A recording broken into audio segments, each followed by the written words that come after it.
bebas, mampu mengampuni dari hati. Ini penting ya, tuliskan hasil pengampunan. Ya, hasil pengampunan apa sih yang kita dapatkan ketika kita dapat mengampuni, sudah mengampuni dari hati ya. Maka yang pertama kita dibebaskan dari kemarahan, kebencian, kepahitan, dan keinginan untuk membalas dendam. Ya, jadi kalau dikatakan bahwa kita sudah benar-benar mengampuni, maka kebencian itu tidak ada lagi. Kemarahan, kepahitan, keinginan untuk membalas dendam, tidak ada. Walaupun kita ingat peristiwa yang sangat menyedihkan kita itu atau menyakitkan itu. Ya, tapi ketika kita sudah mengampuni, kita bebas, ya. Tidak gampang marah ini kita ya. Kebencian itu tidak ada ya, atau diangkat daripada hidup kita. Yang kedua, Roh Kudus mendatangkan kesembuhan untuk jiwa kita. Nah, Roh Kudus akan bekerja ketika kita dapat mengampuni. Ya, kalau saudara tidak dapat mengampuni, maka karya Roh Kudus di dalam diri saudara terhambat. Ya, karena ada dosa itu tadi, kemarahan tadi. Ingat ilustrasi perumpamaan daripada Tuhan Yesus. Ada seorang hamba yang punya utang sekian dinar ya kepada raja itu, dan karena dia tidak mampu membayar, dia datang kepada raja dan sembah-sembah ya. Akhirnya raja itu berbelas kasihan dan dibebaskannya di utang-utang hamba itu. Tetapi kemudian setelah hamba itu keluar, dia ketemu dengan hamba lain. Nah, hamba lain itu punya utang sama dia. Nah, hamba yang sudah dibebaskan utang ini menuntut supaya temannya itu membayar. Ya, dan dia dengan kejam ya, memaksa ya temannya itu untuk membayar. Nah, kemudian akhirnya peristiwa itu diberitahu kepada raja. Nah, apa yang dilakukan oleh raja itu? Nah, raja itu berkata, kamu sudah dilunasi utangmu yang sangat besar. Sementara utang temanmu kepada kamu hanya sedikit. Kok kamu nggak bisa mengampuni? Kamu hamba yang jahat. Akhirnya, ya utangnya tidak dilunasi lagi. Tapi dipaksa harus bayar. Dan hamba itu hamba yang jahat. Nah, bandingkan berapa banyak hutangnya hamba ini kepada raja dibandingkan dengan hutang temannya. Jadi hutang temannya itu hanya sedikit. Nah, dalam ayat bagian terakhir dikatakan, demikian juga Bapamu tidak akan mengampuni kamu jika kamu tidak dapat mengampuni orang lain. Nah, jadi Roh Kudus tidak akan menyembuhkan jiwa kita kalau kita belum dapat mengampuni. Ya, seperti itu. Yang ketiga, berkat Tuhan mengalir ke dalam hidup kita karena kita tinggal di dalam ketaatan. Jadi, mengampuni itu kan perintah Tuhan. Nah, maka ada unsur ketaatan ya di dalam. Kalau kita lihat ketika kita dapat mengampuni, berarti kita taat karena itu perintah Tuhan mengampuni. Oke, jadi tuliskan hasil pengampunan. Saudara buat ini 3 ya.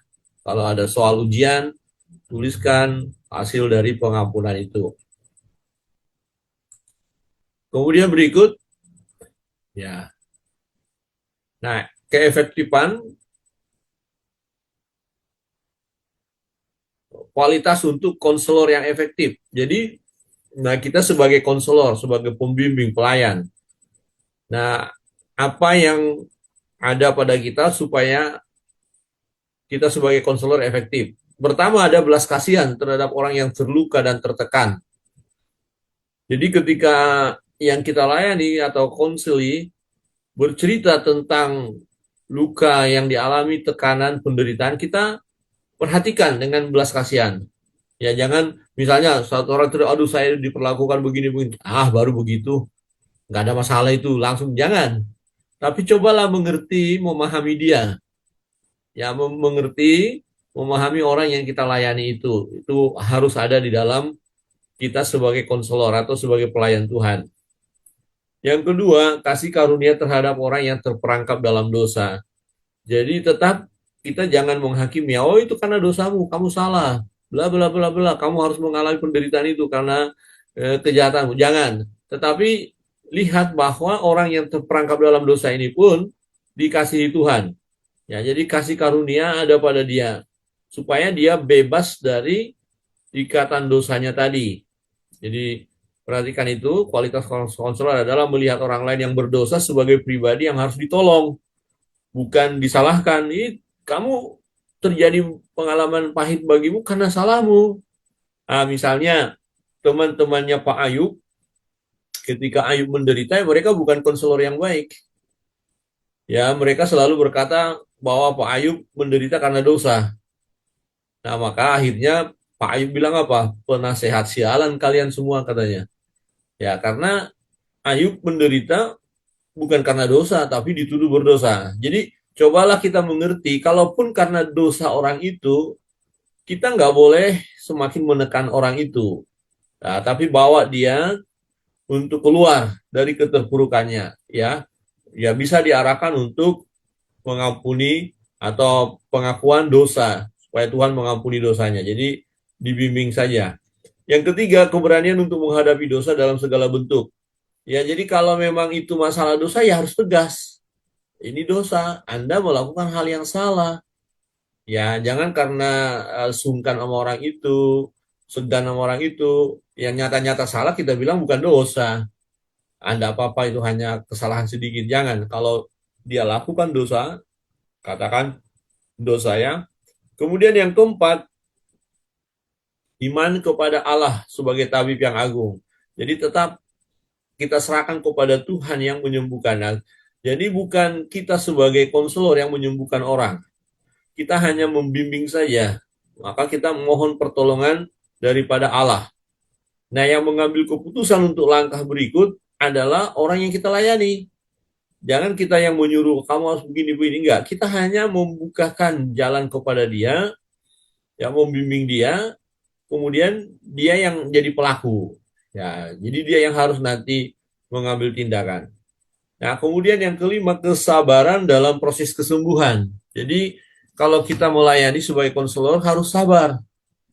Jangan sampai berkata, orang ini tak layani terus nggak berubah-berubah. Bosan aku melayani orang ini. Jangan. Ya, harus ada kesabaran bahwa proses kesembuhan itu butuh waktu juga. Ya, kemudian enam, keterampilan mendengarkan yang sudah dikembangkan dengan baik. Artinya begini, sebagai konselor kita harus punya keterampilan untuk mendengar dengan baik. Jangan orang yang kita layani baru bicara langsung kita potong. Oh, masalahmu begini-begini. Padahal orang itu belum selesai bicara. Ya, biarkan dulu yang kita layani itu bicara. Ya, ungkapkan dulu semuanya. Nah, baru setelah itu giliran kita berbicara. Ya, jangan juga kita yang monopoli menguasai percakapan itu. Nah, ketika kita menjadi seorang pendengar yang baik, ya, jadi sekian persen dari persoalan orang itu sudah tertolong. Misalnya ada orang yang curhat kepada saudara, saudara diam saja, dengar saja, orang itu sudah tertolong, sudah lega. Belum saudara kasih petunjuk atau jalan keluar menurut saudara. Ya, belum kasih pandangan, tapi ketika kita mendengar dengan baik, ya, penuh perhatian, maka dia sudah akan mengalami kelegaan, ya, tertolong dia. Kemudian kepekaan terhadap pimpinan Allah. Ya, jadi izinkan Tuhan bekerja. Nah, berdoa, kira-kira Tuhan tunjukkan uh, apa nih persoalannya. Orang ini jujur apa enggak gitu. Nah, ketika kita mendengar dia, terus kita juga berdoa, mohon pimpinan daripada Allah. Nah, kemudian yang kedelapan, sebagai konselor harus ada kesetiaan dalam pelayanan. Ya, ini kualitas untuk konselor yang efektif. Jadi, kalau orang tidak setia melayani itu bukan konselor yang efektif. Nah, memang perlu ada kesabaran. Ya, kadang-kadang kita sebagai pelayan maunya instan ya, maunya langsung ada hasil. Orang yang kita layani, misalnya tidak dapat mengampuni, langsung kita layani hari itu harus mampu mengampuni. Ah, jangan ya, karena seseorang hari ini mungkin belum dapat dia mengampuni, ya kita sabar melayani tetap. Ya, bukan memanjakan dia, ingat, bukan memanjakan dia, tetapi dia butuh waktu. Ya, sampai akhirnya dia mampu mengampuni, mampu menyelesaikan masalahnya, ya seperti itu. Yang berikut, mengambil otoritas atas roh-roh yang ada. Nah, jika kemungkinan-kemungkinan terjadi sesuatu di mana roh-roh jahat intervensi di dalam, maka pertama kita harus mengumumkan bahwa Anda mengambil otoritas atas roh-roh yang ada. Jadi, atas segala roh-roh jahat, kuasa-kuasa kegelapan yang akan mau mengganggu, ya, yang akan mau merusak, ya, bahwa otoritas dalam pelayannya ada di dalam saya, di dalam nama Tuhan kami Yesus Kristus, nah, misalnya. Jadi mengumumkan, hai roh-roh jahat, engkau tidak punya kuasa untuk mengganggu. Nah, jadi mengumumkan bahwa otoritas terhadap roh-roh jahat itu kita pegang, kita yang mengendalikan. Yang kedua, melarang mereka untuk menghalangi sesi ini dengan cara apapun. Ketika kita masuk dalam pelayanan, nah, roh-roh jahat mau mengganggu bisa saja dengan membuat orang itu manifestasi sehingga bimbingan tidak lancar, terhambat, atau ya bikin masalah yang lain lah, bikin ulah gitu. Jadi kita bisa perintahkan ya, melarang mereka untuk menghalangi sesi ini dengan kemudian. Ketiga, memerintahkan mereka untuk pergi dalam nama Tuhan Yesus. Jadi kita tolak ya, kita perintahkan roh-roh jahat yang akan mengganggu, yang merusak, saat ini kami perintahkan keluar dalam nama Yesus. Ya, jadi ini bisa dipraktekkan. Ada pertanyaan di sini? Ya, harus berani ya. Ketika masuk dalam satu pelayanan, jadi waktu kita masuk dalam satu pelayanan, ingat otoritas terhadap roh-roh jahat itu ada di tangan kita. Ya, tentu kita terlebih dahulu ya tunduk kepada Allah lawanlah iblis tadi. Jadi hubungan kita dengan Tuhan ya harus terjalin dengan baik. Nah, kita larang roh-roh jahat itu untuk bikin tindakan-tindakan yang aneh yang akan mengganggu pelayanan yang kita akan lakukan. Dan kemudian kita perintahkan keluar, kita usir. Oke, berikut cara pandang kuasa. Apa maksudnya cara pandang kuasa? Ya, cara pandang yang tidak kudus. Ya, Lewis berkata begini, terdapat dua kesalahan yang sama dan bertentangan dalam sikap kita terhadap kuasa kegelapan. Ya, dua sikap. Sikap yang satu adalah menganggapnya tidak ada. Tidak ada iblis. Tidak ada kuasa gelap. Nah, ini tanggapan yang keliru. Jadi kuasa kegelapan itu ada. Jelas firman Tuhan katakan musuh kita, lawan kita bukan melawan darah dan daging, tapi melawan penguasa-penguasa di udara, ya, penghulu-penghulu, ya, roh-roh jahat. Jadi kalau ada kita temukan orang yang berkata tidak ada itu kuasa-kuasa gelap itu, engkau terlalu dipercaya, tidak ada kuasa gelap. Nah, itu pandangan yang keliru. Ya, di situ seseorang sudah mengalami kekalahan, ya, tertipu dia. Nah, sikap yang lain adalah meyakini keberadaannya dan mempunyai perasaan tertarik yang berlebihan dan tidak sehat.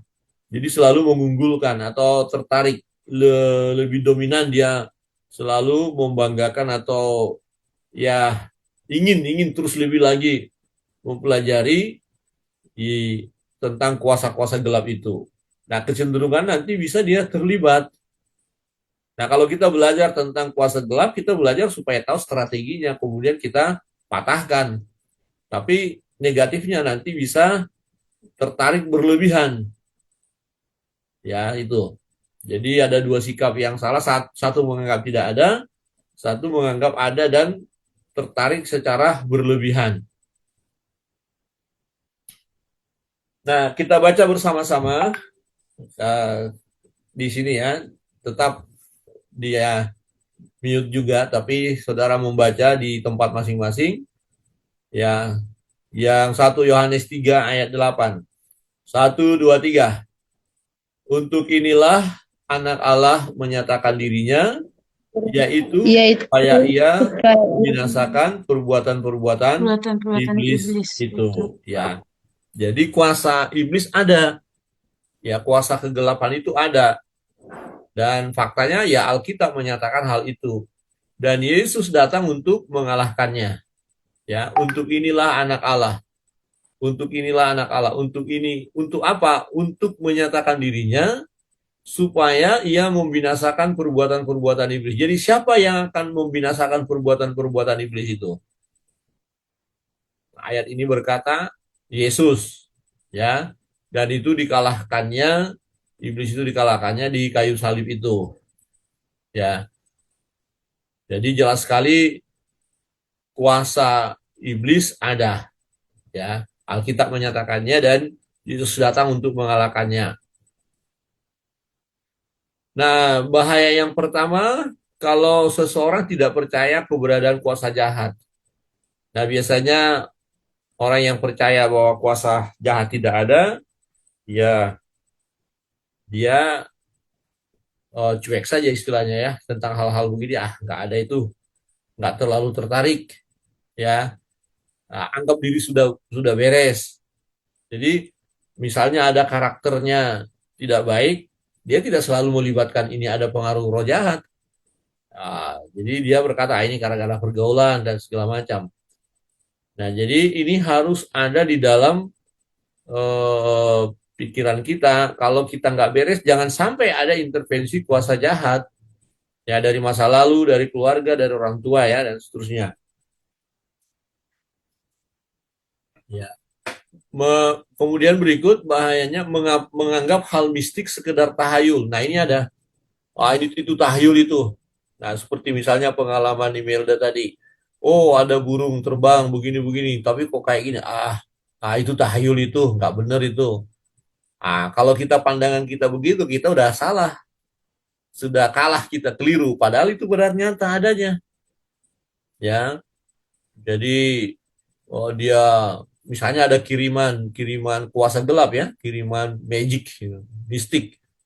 Jadi hal-hal mistik ada, ya, hal-hal yang supranatural, tetapi ya bukan bersumber dari Tuhan, ya, melainkan dari kuasa gelap. Nah, yang berikut mengabaikan pengaruh kuasa jahat. Jadi diabaikan, ya. Jadi menganggap tidak apa-apa. Nah, biasanya kelompok eh, yang belajar psikologi, psikologi murni selalu kepada kejiwaan, ya. Kalau ada masalah di dalam diri seseorang, ini masalah kejiwaan itu, ya, masalah psikis itu. Nah, padahal itu bisa terjadi karena pengaruh kuasa jahat juga, ya, seperti itu. Nah, bagaimana kita mengetahui ini pengaruh roh jahat atau tidak?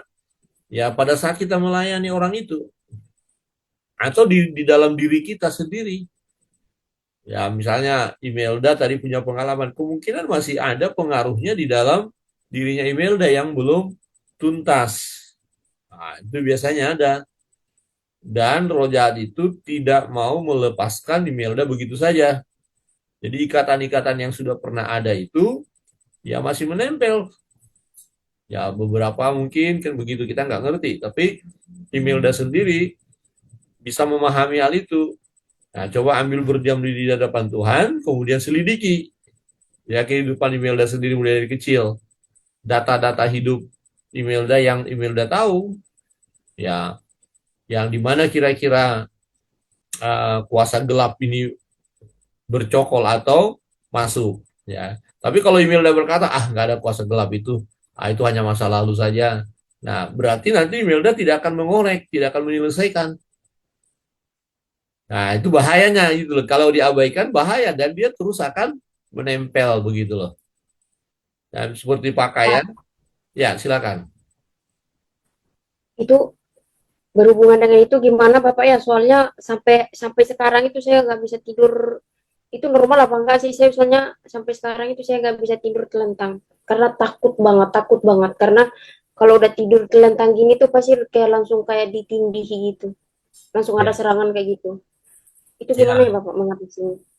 ya. Jadi Imelda sekarang sudah masuk ke tingkat trauma. Kalau saya tidur nanti ini akan jadi, padahal belum terjadi kan? Tapi kalau saya tidur Iya, begini, akan begini. Nah, itu udah intimidasi namanya. Jadi kamu masuk dalam hal trauma, ada ketakutan. iya, Ya, jadi berdoa dan tolak. Ya, entah posisi saya tidur bagaimanapun, Tuhan melindungi saya.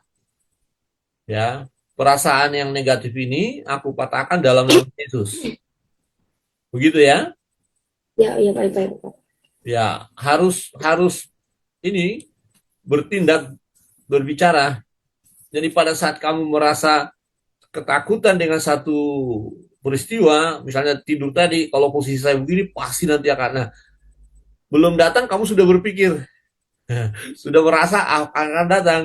Jadi pikiranmu, perasaanmu jadi peluang bagi roh jahat itu tuh masuk. Ah, benar kan? Benar kan? Ah, gitu. Akhirnya kamu alami akhirnya. Tertindas lah, mimpi aneh lah, kecapean lagi. Begitu. Jadi Iya, itu Bapak. ada ketakutan yang di sana kuasa gelap itu bekerja. Ya, Iya, jadi yakini penyertaan Tuhan di dalam dirimu sehingga posisi tidur kita mau apapun ketika kita di dalam Tuhan, maka roh jahat tidak punya pengaruh dalam hidup kita. Jadi katakan roh jahat, kuasa gelap, kamu tidak punya kuasa untuk mengganggu aku, untuk menindis aku, amin. menekan aku, untuk menakut-nakuti aku. Saat ini roh-roh jahat yang ada di lingkungan ini, di sekitarku, aku perintahkan keluar dalam nama Yesus.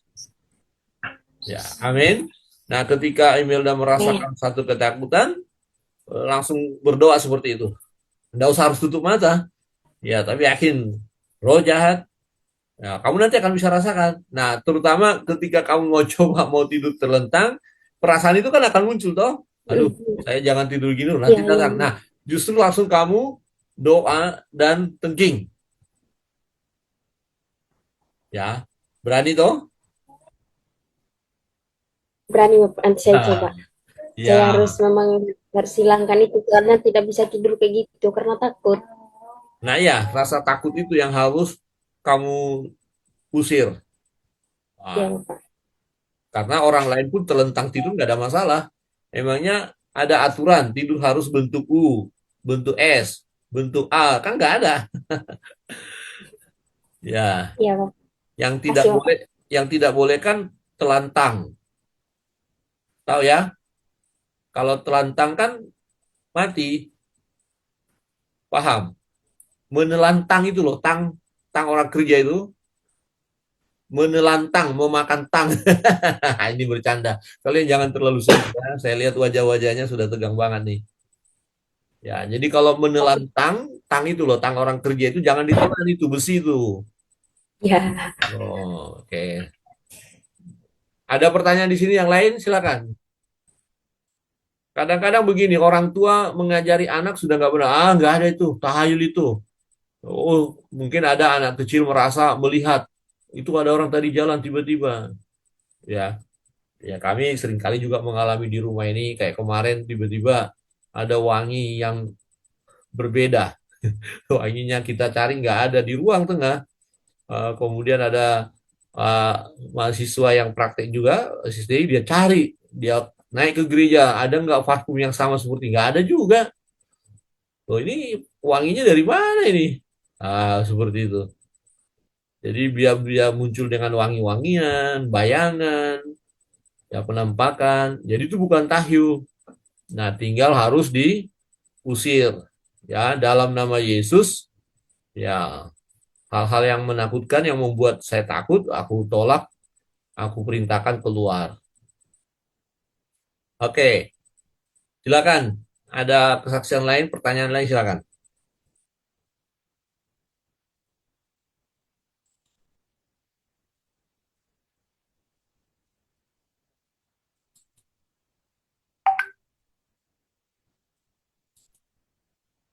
Oke.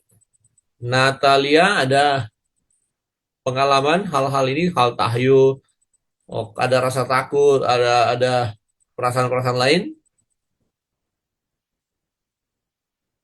Natalia Trisiska ada.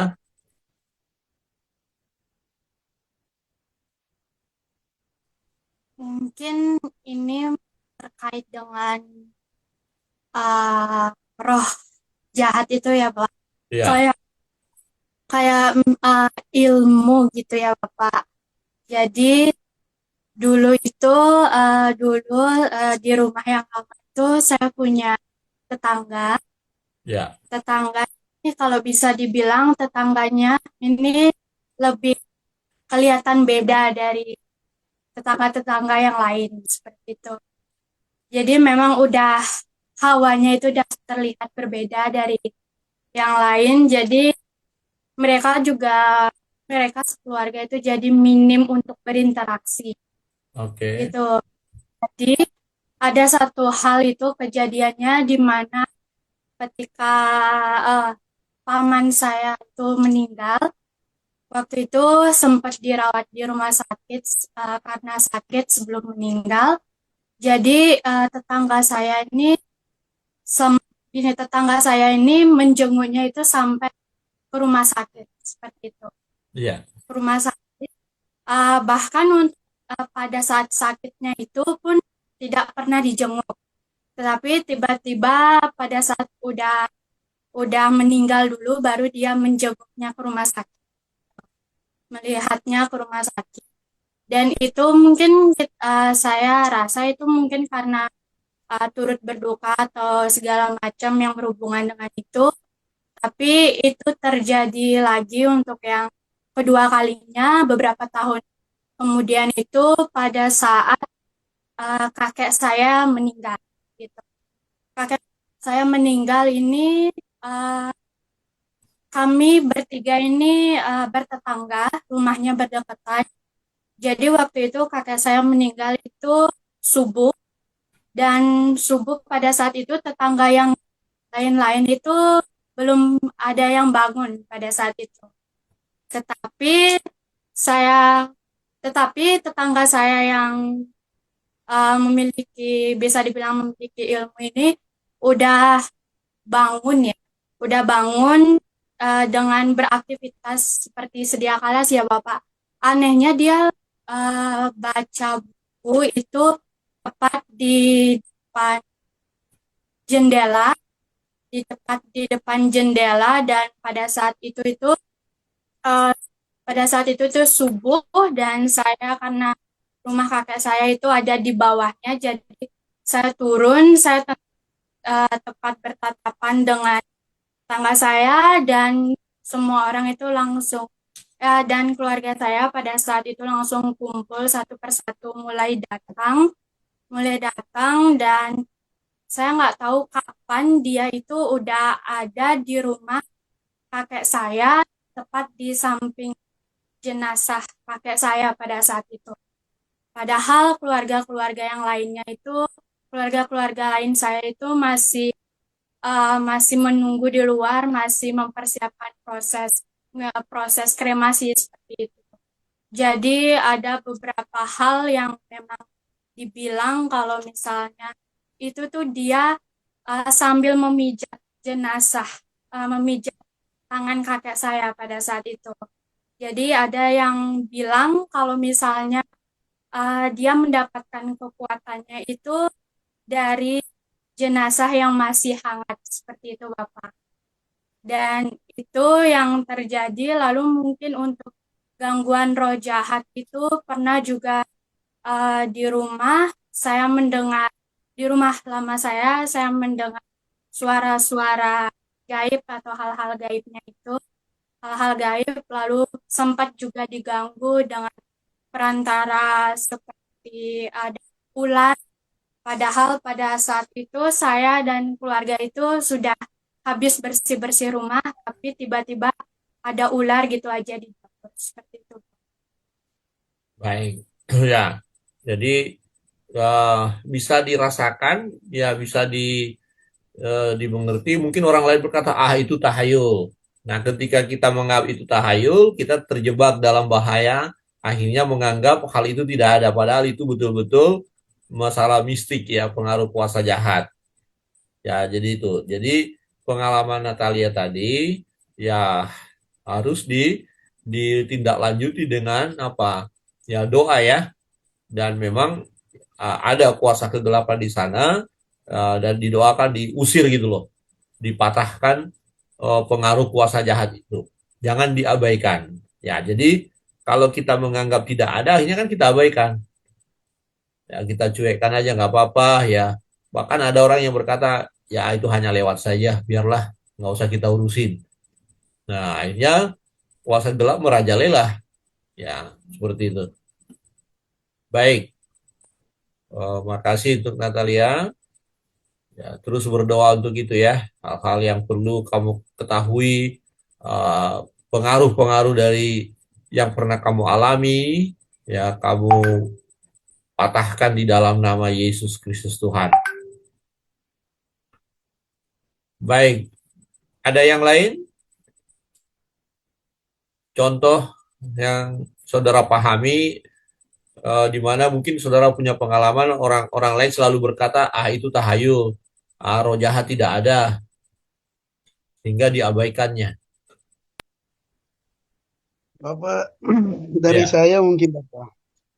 ya silakan. Saya mau kembali ke mengambil otoritas Roro yang ada itu Bapak. Ya, Nah, Bapak saya pernah ikut pelayanan okultisme itu Bapak.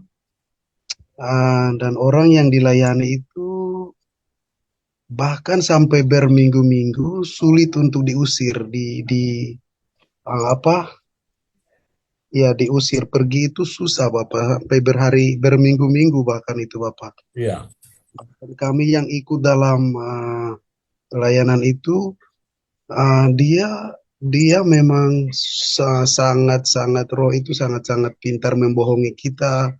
ya, Sebentar dia bilang dia ada di sana, dia ada di situ, dia sudah ke sana, dia sudah keluar. Tetapi besoknya ternyata masih ada juga dan dia masih. Nah, misalkan Bapak kami atau kami teman-teman kami kita dalam pelayanan misalkan bertemu dengan kasus-kasus seperti ini, bagaimana menurut Bapak? ya. Tadi pembahasan kita, konselor yang baik, yang efektif, pelayan yang efektif, itu salah satunya ada diperlukan kesabaran, ya. Tapi juga bisa dicek kenapa kok roh jahat ini kok susah banget. Nah, ingat waktu murid-murid ya mendoakan atau mengusir roh jahat dari seorang anak, ya yang orang tuanya membawa kepada murid-murid, ternyata murid-murid tidak bisa. Nah, kemudian Yesus datang menghardik roh jahat itu, murid-murid bertanya, kenapa kami tidak bisa usir? Nah, Yesus bilang apa? Jenis ini ya Dengan kemarin doa kita dan bahas kan, dengan doa dan puasa. puasa. Nah, Berpuasa. apakah murid-murid tidak berdoa? Pasti hidup dalam doa, tapi artinya ada perlakuan khusus. Jadi kalau kasus tadi perlu digumuli lebih lagi. Bisa saja timnya, tim yang melayani ada yang nggak beres juga, ya, ada yang nggak siap. Nah, atau memang orang yang kita layani itu ya memberi diri untuk diikat oleh roh jahat itu, ya, maka bisa kita doakan ketika roh jahat itu sudah keluar supaya dia tidak masuk lagi, supaya tidak menipu. Pada saat orang itu sadar, dilayani supaya tidak bolak-balik masuk. Pasti waktu pelayanan sekian lama itu kan pernah sadar toh, nggak terus dia dalam keadaan manifestasi. Iya, Ya. Bapak sadar dia. Nah, di saat sadar itu jangan dilepas, langsung dibimbing. Ya, paling tidak bimbing terima Tuhan Yesus. Yakinkan Iya, dia kuasa Allah di dalam dirinya. Nah, memang bisa roh jahat masih bisa masuk. Kalau kadang orang yang sudah kita bimbing terima Yesus tiba-tiba ya karena dia nggak siap manifestasi lagi. Nah, ketika dia kosong ada celah untuk masuk roh jahat itu kan masuk lagi. Nah, itu yang terjadi dalam kasus tadi. Sudah iya, diusir-usir roh jahat, ya tidak hanya roh jahat memang menipu, tapi bukan hanya dia menipu pura-pura, enggak. Kemungkinan sudah keluar, tetapi roh jahat itu cari lagi tempat. Nah, apabila roh jahat diusir dari seseorang, roh jahat itu keluar, mengembara, firman Tuhan katakan, dan ketika dia tidak mencari tempat, dia kembali ke tempat yang lama. Karena tempat yang lama itu kosong, maka dia masuk dan membawa teman-temannya lagi. Maka keadaan orang itu semakin parah. Maka ketika orang itu parah, kita sebagai tim yang melayani semakin kelelahan. Karena akan banyak yang kita hadapi, tengking lagi, doa lagi. Nah, jadi wadahnya itu loh, wadahnya yaitu orang di mana roh jahat itu masuk, ya memberi diri, ya. Tetapi masih terus bisa dilayani. Nah, perlu kesabaran, ya. Pengalaman kami ketika kita doakan tengking-tengking nggak keluar, jangan terlalu memaksakan diri, kita kelelahan, tapi bisa masuk pujian penyembahan. Menyembah Tuhan saja dan biarkan Tuhan bekerja. Ya, mungkin tidak harus tuntas pada saat itu. Ya, kita perlu waktu juga. Jangan semalaman hanya untuk itu. Ya, kita tutup saja, kita selesai. Dalam nama Yesus, kalau Tuhan bekerja, tutup, doakan, besok lagi kalau memang bisa dilanjut seperti itu. Ya, karena kan kelelahan saja dan roh jahat itu senang membuat kita lelah. Ya, mengerjain.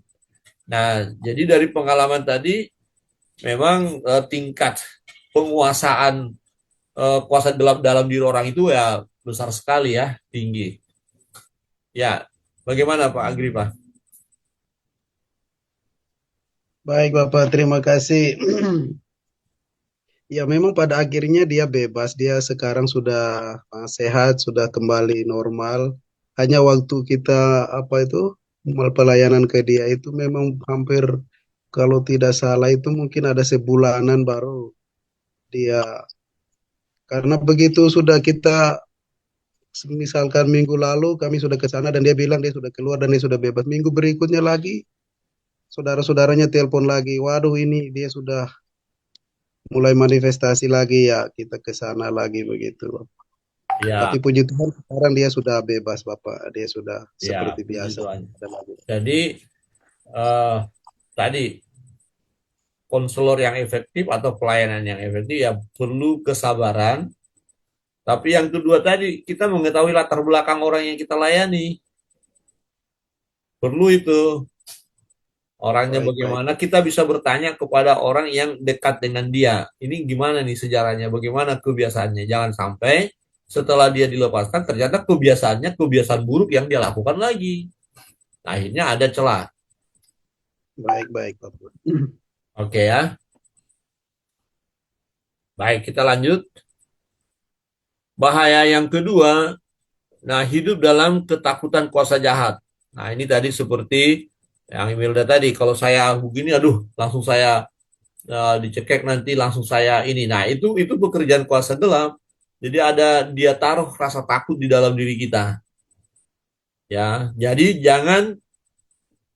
jangan izinkan kita ketakutan terhadap kuasa jahat itu. Maka caranya bagaimana? Otoritas ada pada kita. Jika Allah di pihak kita, siapa lawan kita? Jadi kembali lagi kuasai atau pegang firman Tuhan yang meneguhkan iman kita. Ya, iman mengalahkan dunia. Jadi apapun bentuk kuasa kegelapan yang mau menakuti kita, nah kita bisa tolak karena keyakinan kita bahwa Allah beserta kita. Kuasa Allah lebih besar daripada kuasa-kuasa lain dan roh Allah itu sendiri ada pada kita, ya. Nah, yang bahaya yang kedua, tadi terlalu takut. Aduh, jangan menghadapi, jangan ikut pelayanan itu, nanti serangan balik. Jangan melayani itu, nanti kita di ini pelayanan biasa-biasa sajalah, gitu ya. Nah, itu salah, itu berbahaya. Yang kedua, terlalu tertarik dengan hal-hal mistik. Jadi, akhirnya terlibat dalam mempelajari mistik-mistik itu. Jadi, kita nggak perlu mempelajari mistik itu, tetapi kita belajar firman Allah. Ya, firman Allah. Nah, memang tidak semua disingkapkan tentang mistik itu dalam firman Allah. Ya, tapi kita bisa tidak selalu harus mempercayai semuanya. Tetapi apa yang pernah dialami seseorang yang pernah hidup di dalam dunia mistik. Nah, setelah dia percaya Yesus, dia bongkar masalah-masalah mistik. Itu boleh. Ya, boleh kita lihat. Nah, jadi kita ketika ada tanda-tanda itu, kita lihat kesaksian dia karena dia sudah jadi orang percaya.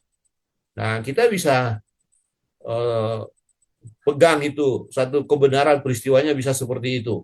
Akhirnya kan kita bisa buktikan. Nah, misalnya begini, eh, ketika ada serangan kuasa gelap, tiba-tiba di atas genteng itu ada bunyi kayak bom atau di pelapon. Nggak ada firman Tuhan tulis seperti itu. Ya, tetapi ada pengalaman-pengalaman seseorang yang memang mengalami hal itu dan betul itu ciri-ciri kuasa gelap. Nah, kemudian kita bisa pegang itu satu tanda. Nah, maka ketika ada itu, oh kita tahu ini ada serangan. Dan kemudian kita tolak, kita tengking dalam nama Yesus gitu. Jadi kita bukan mau mendalami hal itu, tetapi kita mengetahui mistik-mistik. Nah, misalnya satu daerah dengan daerah lain kan berbeda-beda. Nah, misalnya kalau daerah Alor, apa? Mistik apa? Pak Agripa dari Alor. Suanggi Bapak. Nah, itu dia. Suwangi. Wangi. Kan orang pasti tahu model-modelnya gimana, cirinya pada saat dia menyerang. Karena udah terbiasa pola itu. Ketika ada burung terbang yang nggak lazim gitu ya, ini tanda-tandanya ini. Nah, seperti itu. Jadi ketika misalnya saya ke Alor dan ada orang cerita seperti itu, saya tidak harus berkata, ah tidak ada dalam Alkitab itu. Itu mitos. Nggak boleh. Dan saya harus katakan, oh itu ada memang. Dan pola itu yang terjadi di sana. Maka saya antisipasi. Ketika ada pola itu, ya saya langsung tengking, patahkan dalam nama Yesus. Nah, gitu. Kemudian membutuhkan kuasa roh-roh jahat. Nah ini akhirnya bahaya yang berikut ya adalah tergantung kepada membutuhkan. Misalnya gini, bertanya sesuatu misalnya, malah tanya roh-roh jahat. Ya dengan mungkin berkedok bertanya kepada roh-roh leluhur.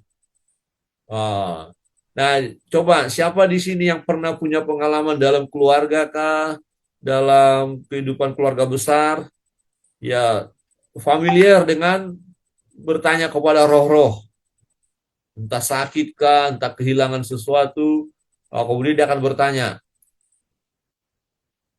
Silakan. Ada di antara kelas ini yang punya pengalaman seperti itu dalam keluarga besarnya atau apa? Saya Bapak. Silakan, silakan.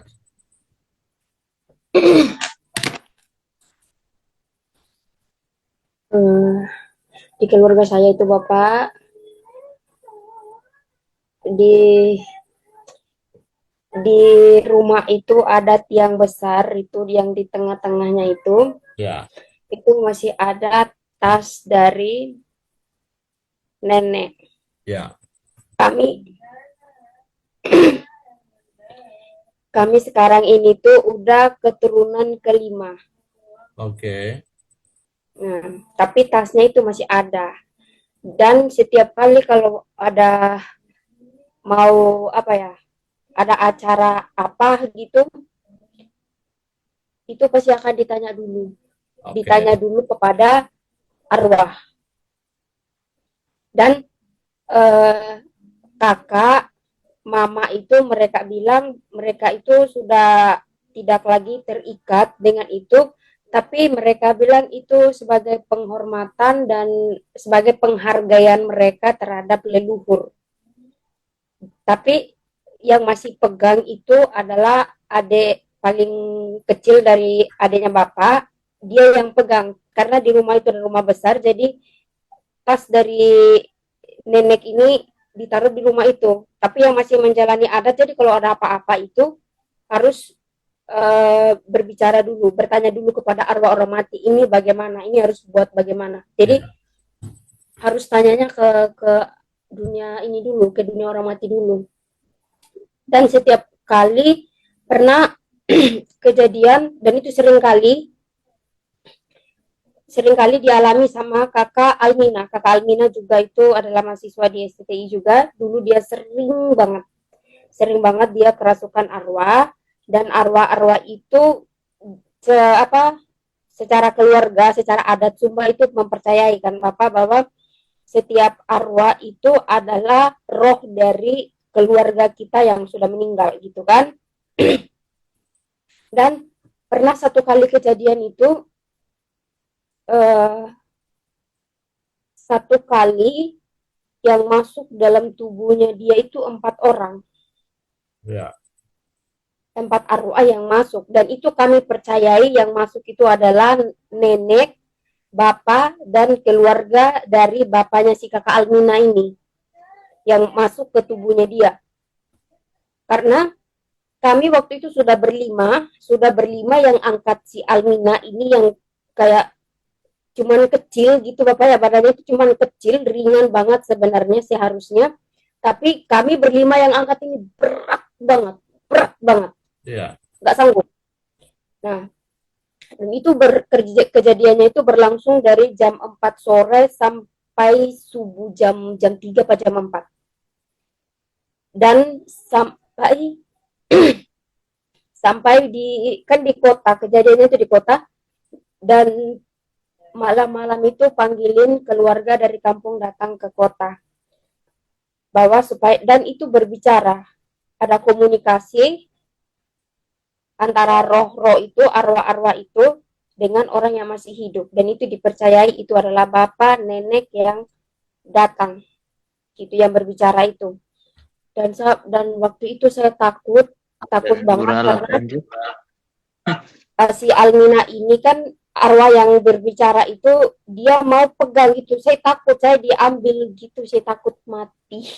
Karena itu masih di waktu SMA, dan itu saya takut banget. Tapi di sisi lain yang saya heran itu, di rumah kami bertiga, maksudnya anak cewek itu kami bertiga, tapi yang selalu dirasuk itu, yang selalu kerasukan arwah itu cuman si Almina. Sama sepupu yang satu juga pernah, tapi gak sesering itu, cuman sekali-sekali aja. Tapi yang sering banget itu ke Almina. Dan berujung ini, jadi apa yang mereka katakan ini, arwah-arwah katakan ini, orang-orang yang hidup ini mereka harus melakukannya. Jadi apa perintah dari arwah-arwah ini, orang yang masih hidup ini atau keluarga saya itu, mereka akan melakukan, harus ikutin apa yang maunya mereka itu apa gitu. Dan pada akhirnya itu berujung dengan harus dikasih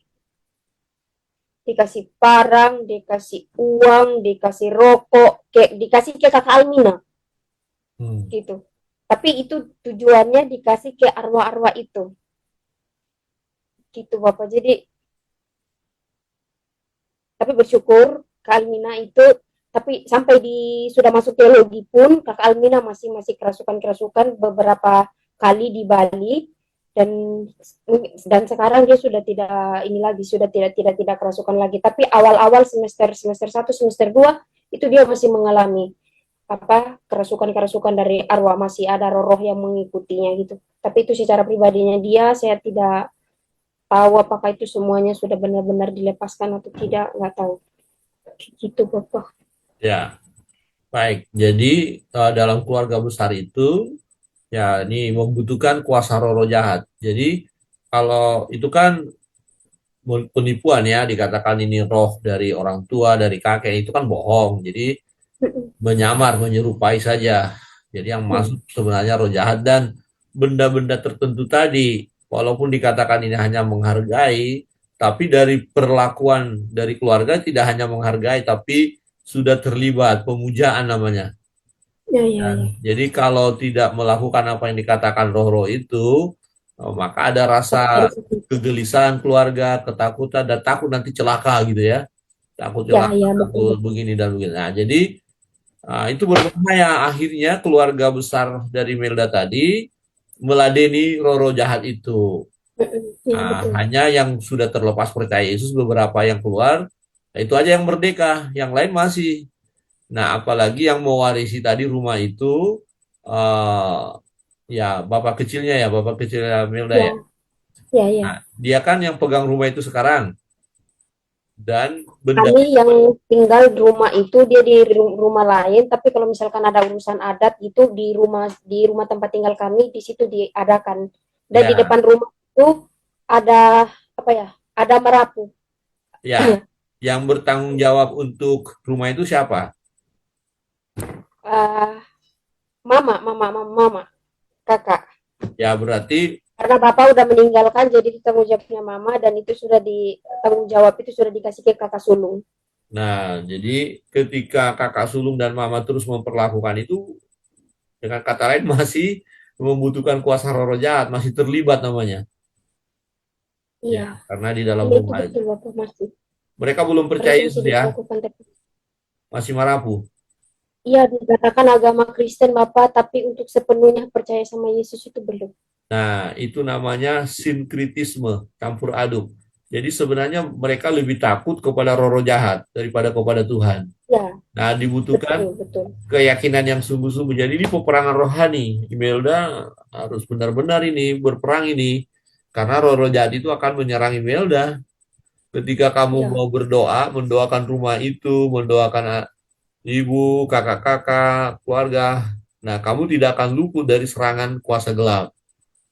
Nah, tetapi bentengi diri dan jangan takut. Nah, bila perlu ajak tim doa untuk saling mendoakan. Maka perlu kita ya tim doa ya.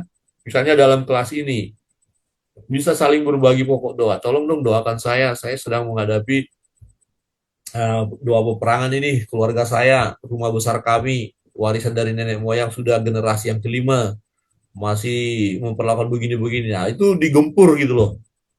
Ya, digempur dengan doa ya. Dan Bapak ingatkan bahwa ketika ada teman-teman yang mendukung doa buat Melda, nah yang mendukung doa dalam doa bisa juga diserang juga loh.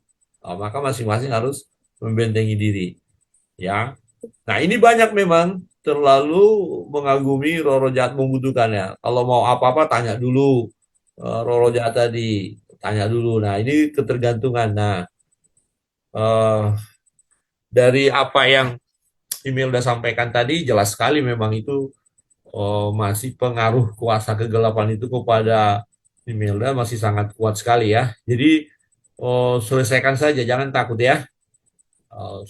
Apa yang kamu ingat, patahkan semua pengaruh-pengaruh itu. Oke, kita lanjut ya sedikit lagi ya. Nah, sikap yang tepat ya, tunduk pada Allah dan melawan si jahat. Sekali lagi kita baca ini dari kata sadarlah. Saudara membaca di tempat masing-masing. Satu, dua, tiga.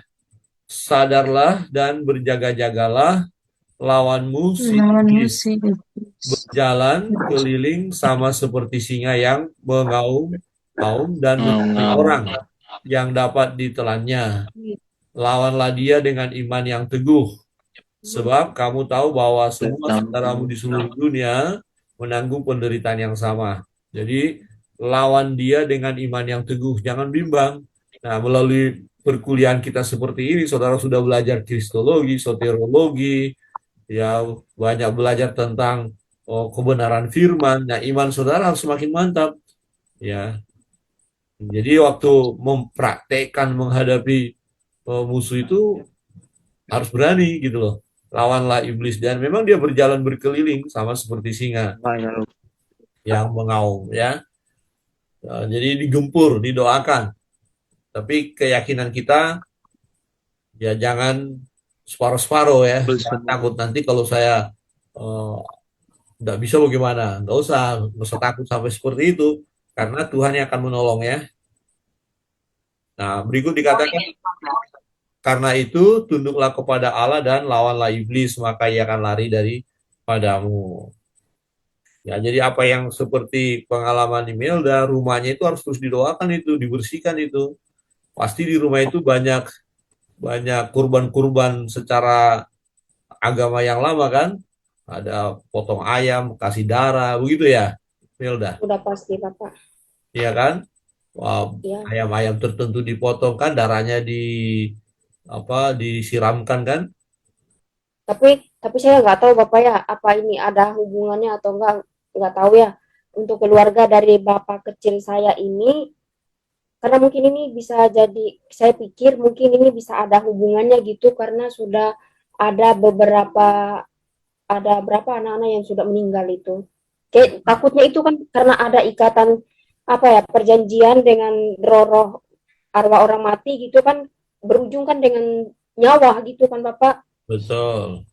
Ya. Ya, Nah, ya itu biasanya kalau ada model kematiannya itu agak sedikit ganjil istilahnya ya. Oh, tidak sewajarnya ya. Atau waktu-waktu tertentu bersamaan, setiap waktu sekian. Nah, itu biasa itu ada yang disebut tumbal ya, korban jadi dikorbankan gitu, dikorbankan ya. Karena pekerjaan penyembah roh-roh jahat itu seperti itu, minta korban dia. ya, Ya, terus berdoa untuk itu ya, ya, iya Bapak. ya digumuli. Nah, berbahaya yang ketiga tertarik dalam hal-hal mistik tadi dan tertarik akan kekuatan kuasa jahat. Jadi ada orang-orang yang udah disebut orang Kristen pun akhirnya dia tertarik dengan kuasa jahat. Seperti tadi Sandra tadi, oh, masih ada sabuknya, ya terus pakaian khusus untuk itu, ada buku-bukunya. Nah itu sebenarnya karena itu sudah milik Sandra sendiri, harus berani membakar. Kalau dikasih ke orang lain itu berarti kita mengizinkan orang lain mengalami ikatan, kesusahan. Ya. Jadi benda-benda seperti itu jangan kita berikan ke orang lain, sama berarti kita mencelakakan orang lain. Nah, misalnya saudara punya benda ya mahal, misalnya kris lah. Oh, ada kris itu mahal itu, saudara dapatkan itu. Ya, kemudian ada orang mau beli dengan harga yang mahal, tapi itu bukan kris sembarangan loh ya. Nah, saudara mau jual atau bagaimana? Atau mau hancurkan aja? Harganya mahal. Kira-kira dijual saja, kita dapat uang. Dijual saja biar dapat uang. Hancurkan. Ah, ada yang bilang Bakar. Dijual. dijual saja, Money, money, money. Hancurkan. hancurkan ya. Walaupun saudara rugi ya, saudara kan tadi beli loh. Ya, hancurkan nyawa orang lebih berharga, kasihan nanti yang beli bisa bahaya hidupnya. Iya. Ya, Jadi kalau kita jiwanya berharga. kita jual, saudara dapat uang, tetapi saudara mencelakakan orang lain. Berarti saudara bersuka cita di atas penderitaan orang lain. Wah, Ya, itu bahaya itu. iya. Ya, jadi jangan jangan merasa rugi kalau harus dibakar. Ya, seperti Sandra tadi, benda-benda itu jangan disimpan ya. Karena kalau disimpan terus bisa tertarik lagi nanti. Ya, ada peristiwa tertentu kamu alami, misalnya kamu dianiaya orang, kemudian disepelekan, kamu nggak kuat, akhirnya kamu kembali lagi marah, ambil itu pakaian, kamu pakai, kamu hantam lagi orang tadi. Ya, ada seorang anak muda beberapa tahun yang lalu, ketika kita mengadakan Youth Bible Camp di Bedugul, ya di Pancasari, Nangunkerti, oh, ada peserta pemuda-pemuda dari Banyuwangi juga hadir. Nah, dalam acara tersebut 3 hari kita adakan itu, ternyata ada seorang anak muda kita layani. Dia manifestasi, rasukan, dan ternyata dia punya ilmu banyak sekali. Bisa menghilang orang ini, ya, bisa pukul orang sekali, bisa KO, ya, dan waktu dia berpuasa 100 hari, ya dia dapat sebelum 100 hari dia baca Alkitab pamannya. Dia ini bukan orang Kristen loh ya, anak muda ini, tapi pamannya Kristen. Ketika dia baca Alkitab, ya akhirnya dia berhenti puasa dan akhirnya dia ketika ponakannya di sampingnya berbicara dalam nama Yesus, dia gemetar. Nah, jadi waktu itu dia ikut Youth Bible Camp dan terjadi manifestasi. Kemudian kita doakan itu. Ya di tempat rumah doa yang di Nangunkerti itu kan ada yang di pojok itu kan, yang di ujung itu. Ya, kita doakan berapa orang kita doa, wah, meronta-meronta. Kemudian dia sebut ilmu-ilmunya semua. Ada susuk di matanya, di mana semua dah. Dia udah pakai rompi dan untuk mendapatkan ilmu itu sampai ke Bali ini dia mencari ilmu itu. Nah, kemudian setelah kita layani di kukunya semua, digunting semua. Nah, kemudian dia sadar loh, kok saya jadi kayak gini, dia bilang. Dia merasakan kelegaan memang, dia berubah wajahnya sudah semakin tegar. Nah, kemudian pulang ke Jawa, Banyuwangi. Nah, kemudian dia jadi orang Kristen, dia dibaptis. Tetapi pada saat dia berteman, ketemu dengan teman-teman lama, dia diolok-olok dan dikatakan, dulu saya hargai kamu, saya hormati kamu, ya karena memang dia punya ilmu kan. Kalau sekarang kamu nggak ada apa-apanya, ya kalau tak injak-injak kamu, pokoknya diolok-olok. Dan apa yang terjadi? Dia belum siap menerima perlakuan orang seperti itu, dia marah.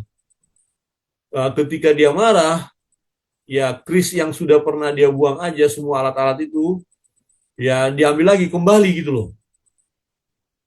Kembali. Jadi ada peluang yang dia buka untuk roh jahat masuk. Nah, akhirnya dia kembali kepada jalan yang lama. Nah, waktu itu pernah kami pulang dan saya khotbah di gereja itu, dan ketika altar call dia maju. Ya, setelah kita doakan dia terjatuh dan manifestasi. Loh, saya pikir kenapa lagi? Nah, ternyata ya dia kembali lagi. Dan setelah itu dia tidak pernah lagi ke gereja sampai sekarang. Ya, tidak lagi, dan bahkan dia menjadi dukun yang hebat sekarang. Ya, coba kita lihat. Jadi ketika orang ini eh, tidak siap, ya tidak terus dibekali, ketika ada peluang dia dihina, dicaci, dimaki gitu, wah, secara manusia dia berontak. Dan wah, dia bilang kalau dulu wah nggak berani orang sama dia, tapi setelah dia percaya, ya dia dihina orang, tapi dia nggak siap untuk itu, dia ambil lagi ilmunya. Ya, nah setelah peristiwa beberapa tahun yang lalu sampai sekarang saya belum pernah bertemu dengan saudara kita itu. Ya, nah seperti itu. Jadi seperti Sandra tadi, bisa digoda lagi untuk mengenakan atribut-atribut tadi. Jadi lebih baik dibakar saja karena itu punya kamu sendiri. Ya bakar. Cuman nanti perguruanmu nggak mau kamu lakukan itu. Ya bisa-bisa kamu diprotes, diserang dan segala macam. Ya, tapi jangan takut. Ya, bila perlu orang-orang yang satu perguruan dengan kamu tadi, ya doakan supaya mereka bertobat. Oke, jadi jangan pernah tertarik dengan kekuatan kuasa gaib ya. Jangan pernah. Jangan kasih peluang istilahnya. Nah, sikap yang tepat adalah hanya ada satu kuasa, yaitu kuasa Allah. Hidup dalam kuasa Allah adalah hidup dalam kasih karunia Allah. Ya, ini tadi kita sudah baca, sadarlah dan berjaga-jagalah. Jadi dari sisi kita ini penting, komunikasi dengan Tuhan, komunikasi dengan firman Allah. Ya, terus. Nah, cara pandang ilahi. Bagaimana cara pandang melawan kuasa jahat? Nah, pertama kita lihat bahwa Kristus telah mengalahkan segala kuasa jahat. Nah, iblis tidak dapat menguasai orang yang sudah ada di dalam Kristus. Ya, jadi kalau sudah di dalam Kristus nggak bisa dikuasainya. Oke, kita baca dulu Roma 8 ayat 35 sampai dengan 39. Aden bisa membaca, Aden? Aden Lenggu baca Roma 8 ayat 35 sampai 39.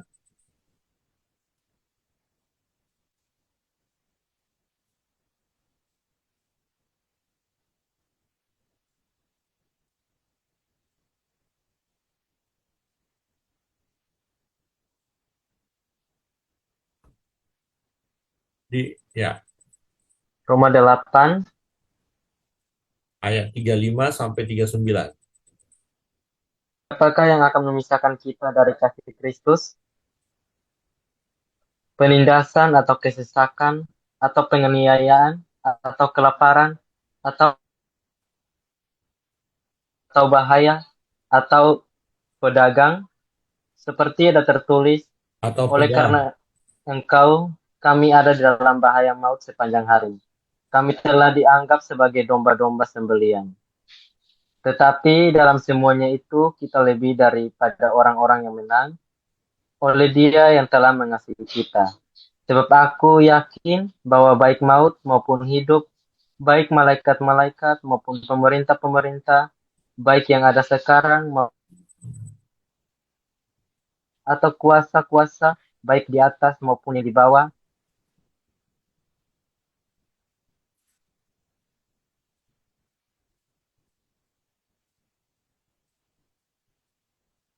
Oh, putus. akan dapat memisahkan kita dari kasih Allah. Ya, perhatikan ayat ini penting buat kita semua ya. Secara khusus ketika ya mengalami peperangan atau ada rasa takut kah, rasa khawatir seperti tadi. Ya contoh konkret tadi email dah ya. Misalnya kalau saya tidur begini akan begini. Nah, bacalah ayat ini. Jadi sebelum coba nanti tidur tidur yang seperti yang kamu takutkan itu. Tapi kamu baca ayat ini kemudian kamu berdoa. Praktekkan langsung. Jadi tidak ada yang memisahkan kita dari kasih Allah. Jadi roh ketakutan atau roh kematian tadi akan tersingkir. Ya. Jadi apa sih yang bisa memisahkan kita? Pedangkah? Ya, bahkan kuasa-kuasa gelapkah? Tidak ada. Bahkan kita lebih daripada pemenang. Artinya tidak sekedar menang. Ya, lebih dari pemenang untuk menghadapi setiap serangan-serangan tadi. Ya. Nah, iblis dapat menipu kita dan membuat kita menyerah pada penguasanya. Jadi, dia punya potensi itu sehingga pertumbuhan kita terhambat dan pengaruh kita terhadap dunia dalam Kristus menjadi hambar. Jadi kita jadi lemah dibuatnya begitu loh. Kolose 2 ayat 15, bisa Novin dulu baca Kolose 2 ayat 15.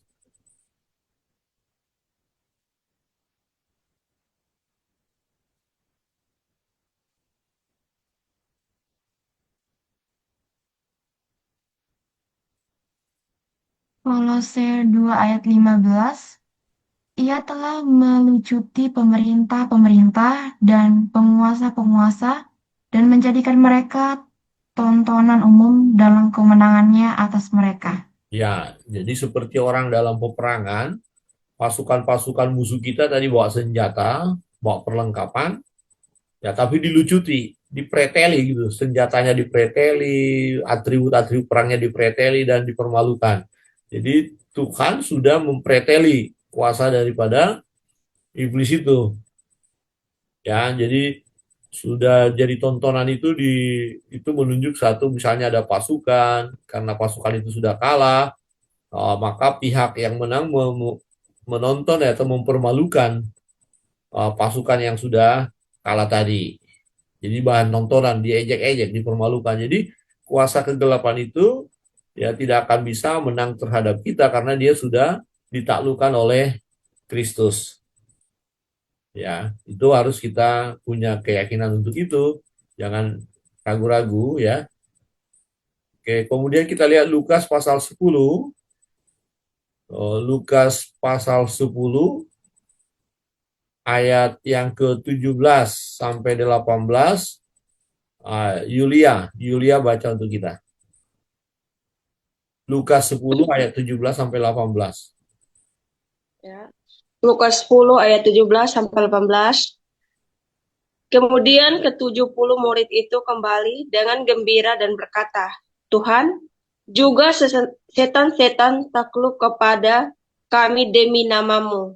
Ayat yang ke-18. Lalu kata Yesus kepada mereka, aku melihat iblis jatuh seperti kilat dari langit. Ya, jadi iblis sudah jatuh ya. Nah, tadi kuasa itu ada pada murid-murid ya. Sekali lagi ayat 17. Pina, Yulia. Ayat yang ke-17. Kemudian ke-70 murid itu kembali dengan gembira dan berkata, Tuhan, juga setan-setan takluk kepada kami demi namamu. Demi namamu. Jadi setan-setan takluk. Nah, apakah ayat ini berlaku sampai pada masa kita sekarang? Masih berlaku, Pak. Iya, untuk saudara dan saya, untuk kita. Nah, itu yakini dulu. Ayat ini ya buat saya juga. Jadi, kuasa-kuasa kegelapan itu takluk. Bukan karena kekuatan saya, tapi Demi nama Tuhan. demi nama Tuhan ya. Kemudian Matius 12 ayat 27 sampai 28. Ya, Angel Dorothea baca. Matius 12 ayat 27 sampai 28 ya. Silakan Angel.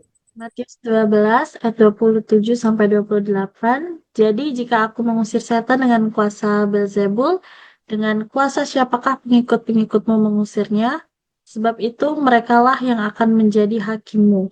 Tapi aku mengusir setan dengan kuasa Roh Allah, maka sesungguhnya kerajaan Allah sudah datang kepadamu. Ya, jadi konteksnya di situ orang-orang menuduh Yesus mengusir setan pakai kuasa Beelzebul, penghulu setan. Nah, Yesus bilang kalau pakai penghulu setan, nah, terus siapa yang akan bisa mengalahkan setan-setan yang lain? Jadi kalau Yesus mengusir setan-setan itu karena kuasa Allah. Jadi dengan kuasa Allah lah ya setan-setan dapat dikalahkan, diusir. Ya seperti itu. Jadi kalau ada orang dukun, pakai dukun-dukun, mendukuni orang, ya kemudian yang didukun itu misalnya disantet ya, kemudian pakai dukun lagi menghilangkan, nah itu bukan dukun-dukun itu berperang, ya sesama dukun, sesama roh-roh jahat itu kan berteman itu, hanya dipermainkanlah manusia itu gitu loh. Ya, jadi hanya bahan permainannya. Jadi yang menderita adalah manusia. Jadi sesama dukun pasti tidak saling menyakiti. Seperti itu ya, karena mereka dikuasai oleh roh jahat ya. Baik, ada pertanyaan sejauh ini? Ya. Berikut roh Allah dalam diri kita, kuasa gelap tidak punya kuasa. Jadi yakini dulu, ini berkali-kali kita baca Yakobus 4 ayat 7 ya. Jadi lawan iblis. Tetapi sebelum lawan kita tunduk kepada Allah. Nah, kemudian kita harus memperlengkapi diri kita dengan otoritas dan kuasa dari tempat yang maha tinggi. Jadi kuasa Tuhan yang menyertai kita. Kita harus yakin hal itu, jangan ragu-ragu. Nah, Efesus 1 ayat 18 sampai 23, Efesus pasal 1, ya, Deswan baca untuk kita ya.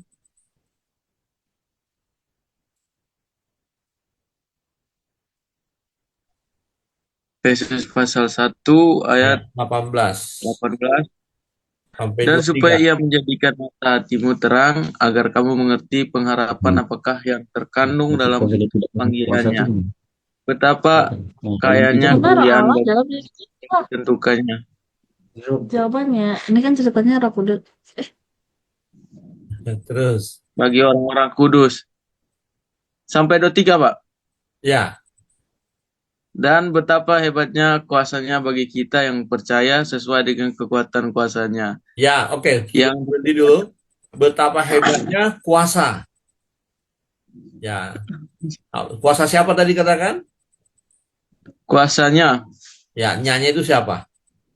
Yesus Kristus. Ya, jadi yakini kuasanya itu loh, betapa hebat yang ada di dalam kita. Terus lanjut. Yang dikerjakannya di dalam Kristus dengan kebangkitan dia dari antara orang mati dan mendudukan dia di sebelah kanannya di surga. Jauh lebih tinggi dari segala pemerintahan dan penguasa dan Iya. kekuasaan dan kerajaan dan tiap-tiap nama yang dapat disebut, bukan hanya di dunia ini saja, melainkan juga di dunia yang akan datang. Dan Iya. segala sesuatu telah diletakkannya di bawah kaki Kristus dan dia telah diberitakannya kepada jemaat sebagai kepala dari segala yang ada. Oke, Jemaat cukup ya. Jadi kita lihat dia punya kuasa yang paling tinggi. Jadi kuasa kegelapan sudah ditaklukkan. Oke. Christian Christian bisa baca 2 Korintus 10 ayat 4 sampai 5.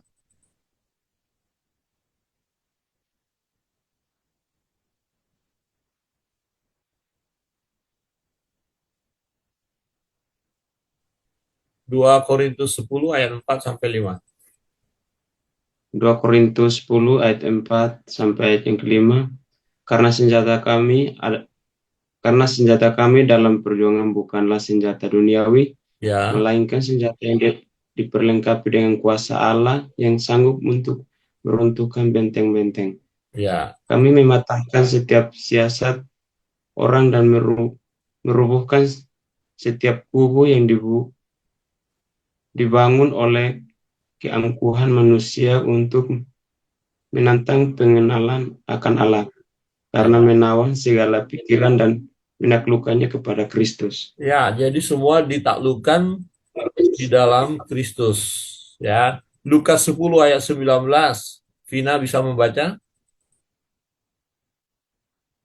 Lukas 10 ayat 19.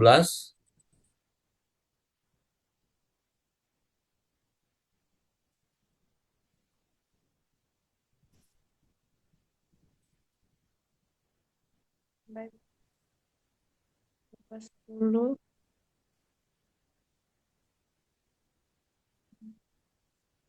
Lukas 10 ayat 19.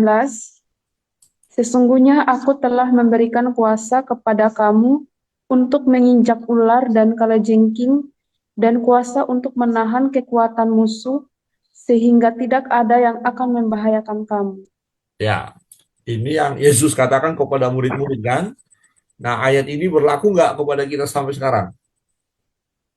Berlaku, Pak. Berlaku. Ya, itu jelas ya. Nah, terakhir di 1 Yohanes 4 ayat 4, bisa Novi baca 1 Yohanes 4 ayat 4. Maaf Pak, Novi yang mana? Novin dulu. Baik Pak, Novi berapa orang ya? 2 ya? ada 2 Pak. Oke. 1 Yohanes 4 ayat 4, Ya. kamu berasal dari Allah, anak-anakku, dan kamu telah mengalahkan nabi-nabi palsu itu. Sebab roh yang ada di dalam kamu lebih besar daripada roh yang ada di dalam dunia. Baik, perhatikan. Jadi ayat-ayat yang kita baca itu yaitu menunjukkan bahwa betapa hebatnya kuasa Allah, dan kuasa Allah itu ada di dalam kita. Dan kuasa Allah itu mengalahkan segala kuasa kegelapan. Nah, jadi dengan lihat ayat-ayat ini, yakini ayat ini, maka kita bisa lawan iblis dan dia akan kalah. Amin. Dia akan kalah. Baik, kita sampai di sini dulu. Sebelumnya ada pertanyaan dulu. Ya, dalam materi yang kita bahas, apa ada pertanyaan?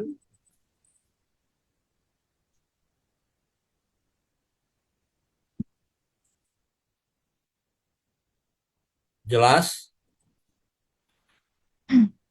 Jelas, Pak. Jelas, Pak. Oke. Baik, ya kita sampai malam hari ini kita bersyukur dari teman-teman yang bersaksi tadi. Tolong didukung terus dalam doa. Dan yang belum berani mungkin punya masalah itu tadi, kasus-kasus itu, tapi nggak mau mengungkapkannya pada malam hari ini. Tapi di waktu yang akan datang silakan berbagi supaya saudara bisa mengalami kemerdekaan itu. Jadi 7 langkah menuju kemerdekaan segera jalankan. Tatkala mengalami kesulitan, bisa minta bantuan teman, dukungan teman. Ya, jadi khusus tadi yang terbuka, terima kasih. Misalnya buat Sandra tadi, harus terus perlu pergumulan ya. Sandra, Imelda, ya, dan juga yang lain tadi yang bersaksi yang ada pengaruh nyata-nyata, itu ada pengaruh kuasa kegelapan yang terus menyerang ya, menghambat. Jadi terus hadapi dengan iman. Ya. Jelas semua ya? Ya, Pak. Oke, Jelas Bapak. baik, baik. Nah, untuk pertemuan berikut hari Senin kita via Zoom ya. Via Zoom. eh, ada kuis. Kita tidak ada UTS-nya. Nanti nilai 10% dari UTS ditambahkan ke nilai tugas. Jadi tugas melaksanakan 7 langkah menuju kemerdekaan untuk orang lain yang tadinya 10% jadi 20. Jadi tolong dikerjakan dengan baik-baik karena nilainya tinggi. Ya kan UTS itu kan 20%. Jadi 10% untuk 7 langkah menuju kemerdekaan, 10% untuk tugas bacaan itu ditambahkan 10-10 lagi. Jadi nilainya di tugas itu tinggi.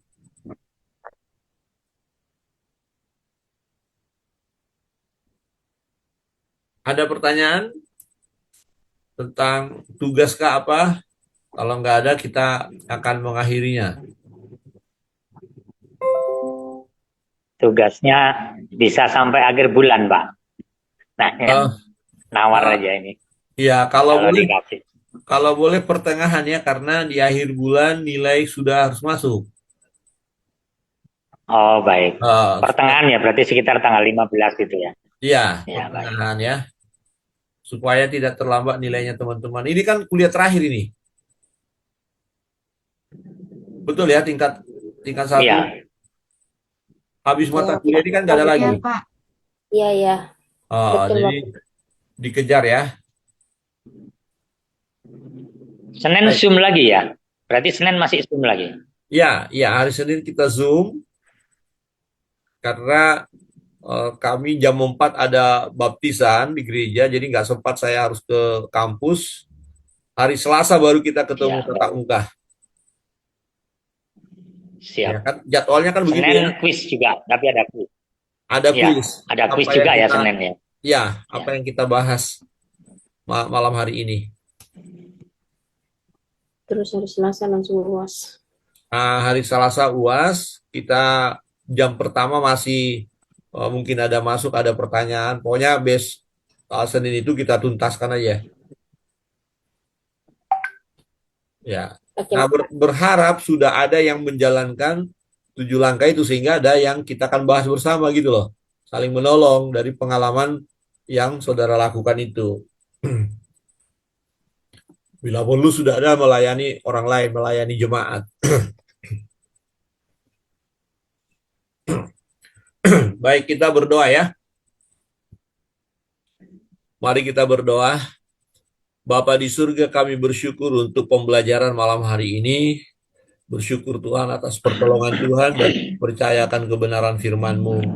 Dan kami menyadari bahwa memang ada lawan kami, ada musuh. Nah, kami terus menghadapi peperangan rohani, tapi kami bersyukur atas kebenaran firman Tuhan ketika kami tunduk kepada Allah dan melawan iblis, maka iblis akan lari. Tuhan, tutup bungkus kami semua dengan kuasa-Mu. Biarlah melalui pembelajaran malam hari ini kami semakin hidup sesuai dengan kehendak Tuhan dan mengalami kemerdekaan di dalam Kristus. Saudara-saudara kami yang sudah bersaksi tadi dan mereka masih harus menghadapi peperangan rohani, kami serahkan dalam tangan kasih Tuhan. Kami serahkan Imelda, Tuhan memberkati, Tuhan beri kemenangan, rasa takut yang terbayang-bayang terus dalam posisi tidur tertentu, dan saat ini kami berdoa di dalam nama Yesus.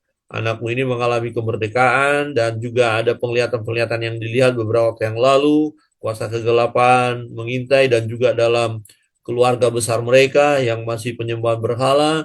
Segala bentuk ikatan itu kami patahkan di dalam nama Yesus. Tuhan memerdekakan anakmu ini. Demikian juga kami berdoa menyerahkan Sandra, Tuhan berkati dia, Tuhan jamah segala ikatan dari kuasa kegelapan yang pernah terikat dengan dia, kami putuskan di dalam nama Yesus. Benda-benda yang mengandung kuasa kegelapan itu kami singkirkan di dalam nama Yesus. Makasih Bapa di surga, juga di antara anak-anakmu saat ini yang juga mereka masih mengalami peperangan rohani yang malam hari ini belum mereka bukakan. Hamba berdoa menyerahkannya dalam tangan kasih Tuhan supaya mereka pun menyelesaikan di hadapan Tuhan. Tuhan menolong senantiasa. Terpujilah Engkau ya Bapa, Allah yang hidup kekal selama-lamanya. Malam ini kami akan beristirahat. Tuhan memberkati kami, memberkati keluarga kami masing-masing. Tutup bungkus kami dengan kuasa-Mu. Terpujilah Engkau Bapa, inilah ucapan syukur dan doa kami. Dalam nama Yesus, kami berdoa dan mengucap syukur. Haleluya. Amin. Amin. Tuhan Yesus memberkati kita sekalian. Kalau Halo Bapak. Terima kasih, Pak. memberkati. Selamat malam Pak Agus, Pak Amin. Selamat malam semua ya. Halo Tunggu Bapak. Senin ya. Iya Bapak. Selamat malam, Pak Agus.